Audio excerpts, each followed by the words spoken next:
Hello, everyone. I am Brittany Moorbacher. I am the ninth grade academic advisor for VAVA. And today I have some student leaders joining me who have recently finished their freshman year. And they're going to share some helpful pointers and tips with you today. I'm going to go ahead and share my screen.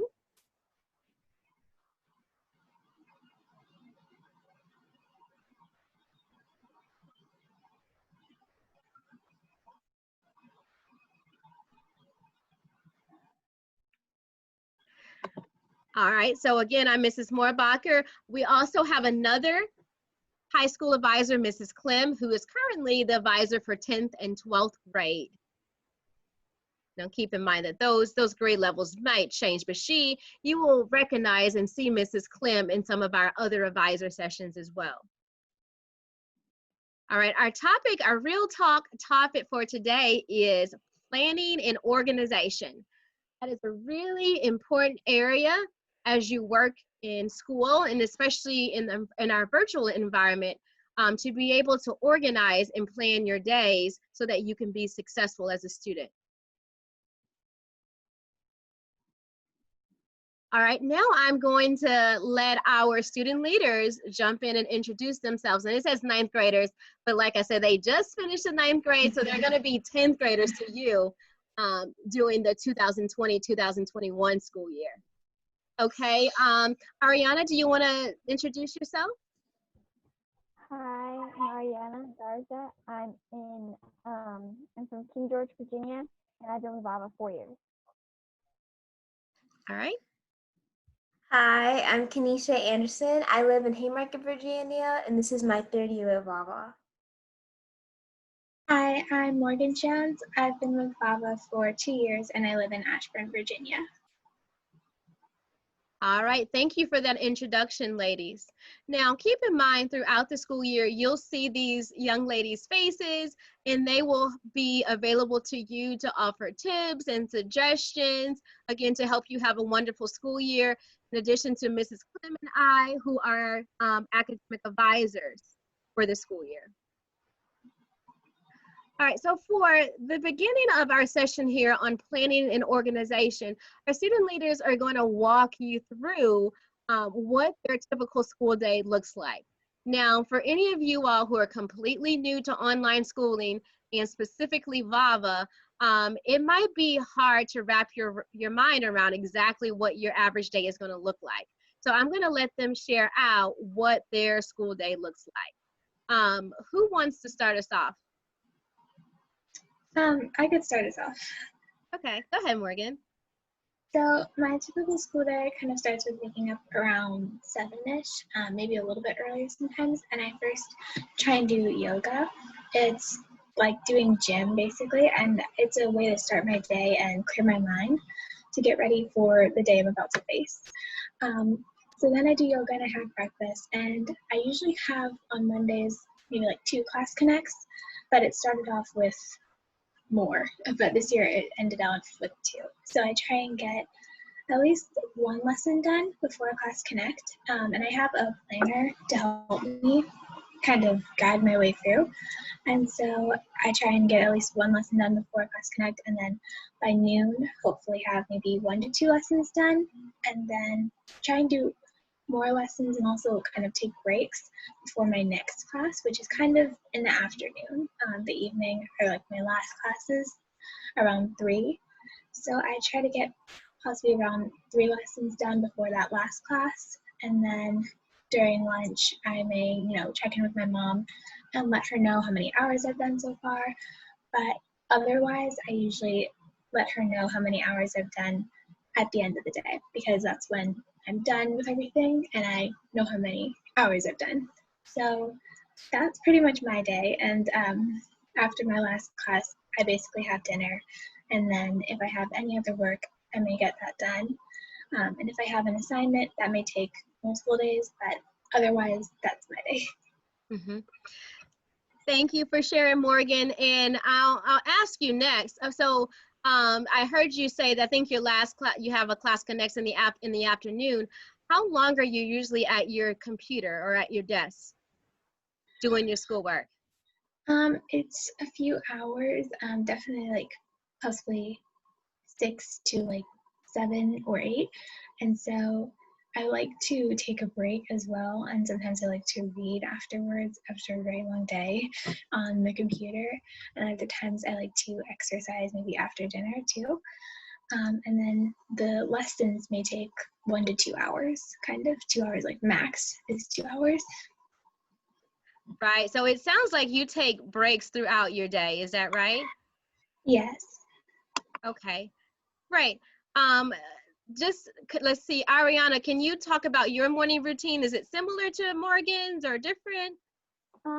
It's very similar. I get up really early. I get up at 6 and I get ready and then I exercise. I run a mile for 30 minutes and then I have breakfast and then I start school at 8 o'clock.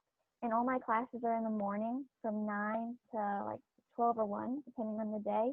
So I try to get a subject done for an hour, an easy subject maybe, or a hard one, depending on how much time I have. And then I start my classes, and then that's pretty much how my morning goes, the rest of the morning in classes. Okay. And how about you, Kanisha? How do you start off your days?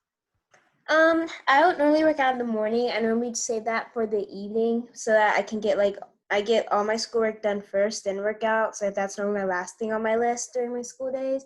My morning routine is pretty much almost the same. I just wake up around 7. On some days, wake up at 6:30, do about 30-minute Bible devotionals, and just wake up, get dressed, get breakfast, and I start school normally around 8. Okay, so I'm hearing that you all get an early start to your school day, which I love to hear. And I want to stress that too, especially for our new VAVA families. I know, one of the benefits of doing school from home is that we have that flexibility, but it is still helpful to get an early start to your school day, especially since, we are a public school at home and you're going to be expected to work 6 to 7 hours a day on school. If you wait until 11 or 12 o'clock to get started, then that means in order to get everything done, you're going to be working, pretty late at night. So I'd like to hear that you girls talk about getting an early start. Let me ask you this. Okay, so if you have, for instance, your class connect, you may have a math class connect. When would you do your math assignment? Would you do it before your class connect? Would you do it after your class connect? What are your thoughts on that, ladies? I Well, usually do mine right after. Right Like, after? Okay.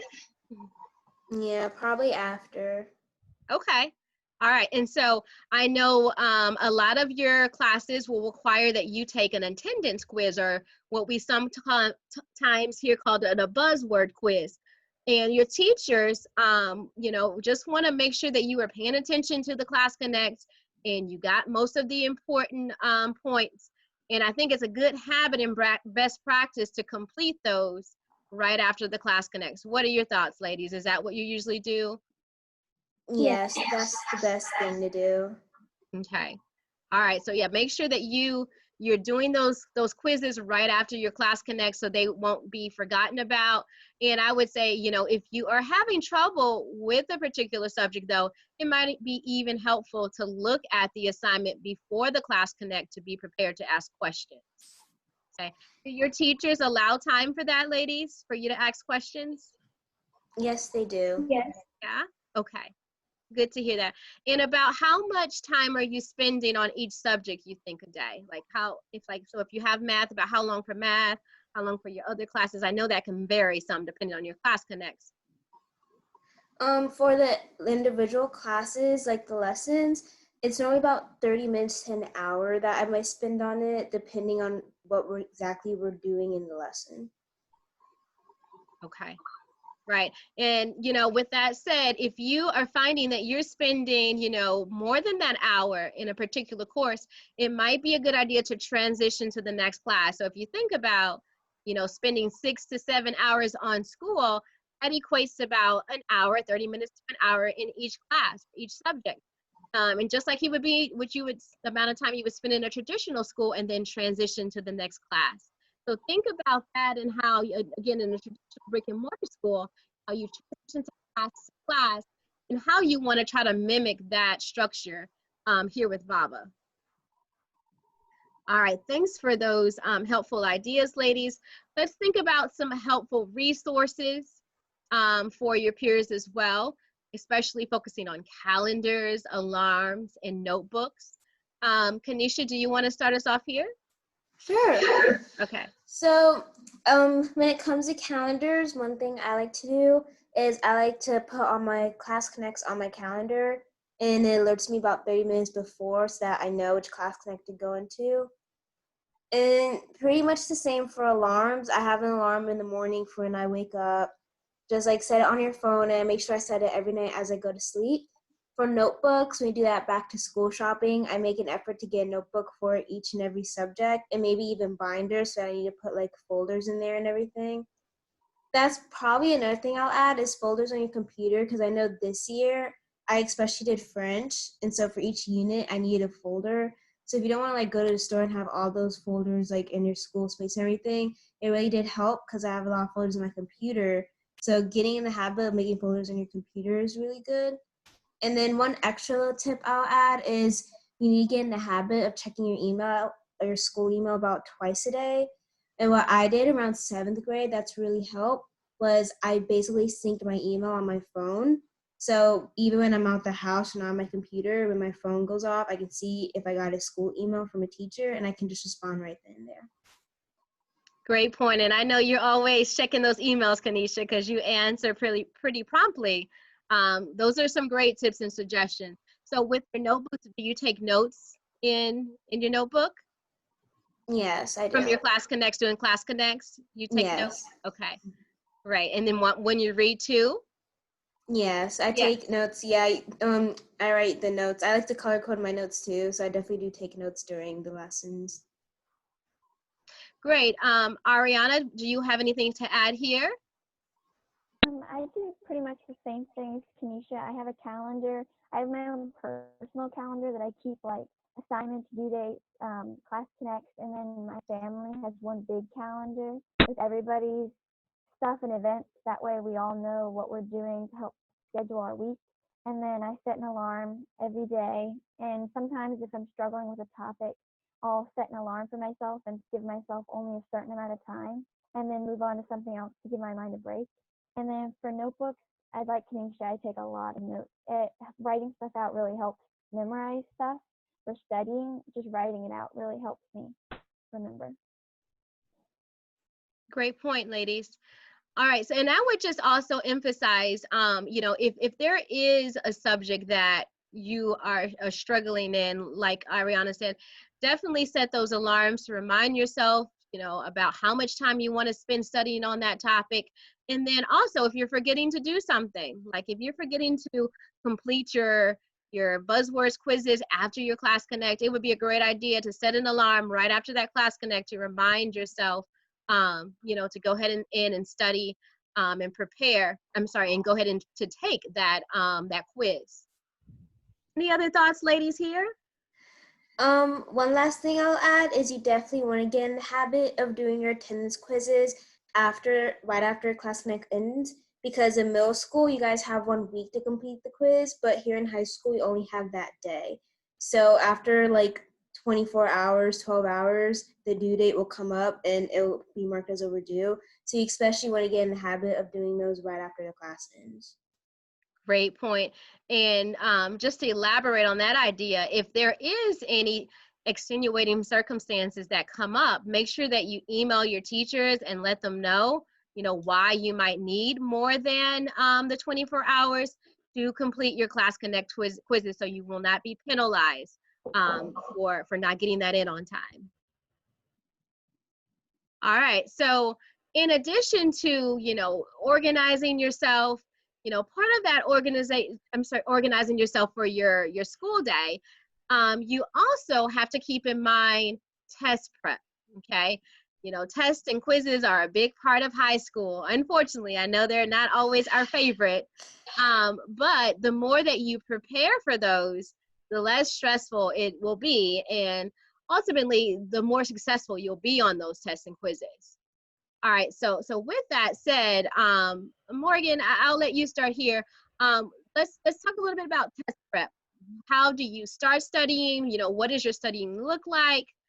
How long? Would love to hear your thoughts here.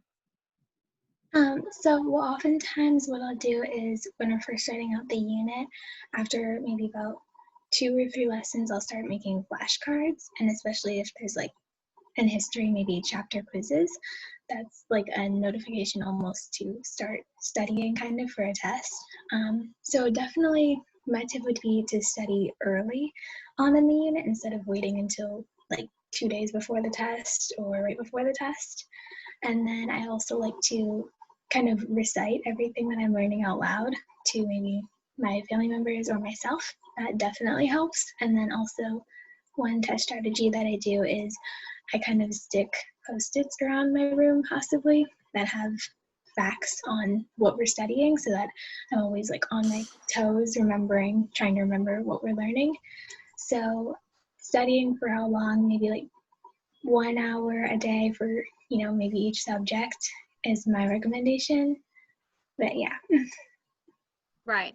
So if you think about, everyone having your typical school day, the 6 to 7 hours, if you have an upcoming test, think about how you're going to block into that in that amount of time, or maybe you have to even add in some additional time to prepare for your tests and quizzes, so that you're not cramming the night before, but you're thinking at least a week or two in advance, like Morgan said, to prepare for those tests and quizzes.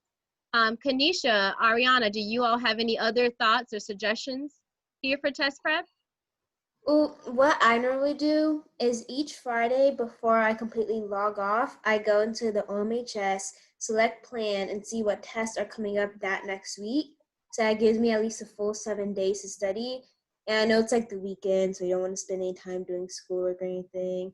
But honestly, just spending like an hour each day just studying will help a lot. So that's one thing I normally try to do, is go on the plan and have like a full 7 days just to see exactly which test I have coming up. Great thoughts. Okay.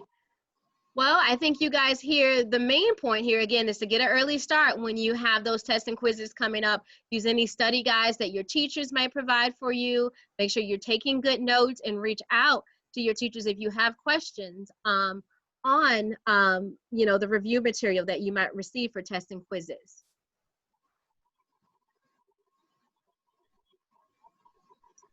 Okay, the last point I just want to emphasize here is that for every minute spent in organizing, an hour is earned, and that's from Benjamin Franklin. In other words, you might feel that you're too busy to take the time to create a schedule for yourself or to plan your day. But just keep in mind that time you spend in organizing yourself is an investment. It's an investment in your future. It's an investment in your schooling, and I encourage you to do it. Again, you have my contact information as one of your advisors, as well as Mrs. Clem's contact info. If you need more help and support in the area of organizing and planning, I would love to help you. And we can also connect you with a student leader if you would like some peer support when it comes to planning and organizing. Have a wonderful school year. Bye.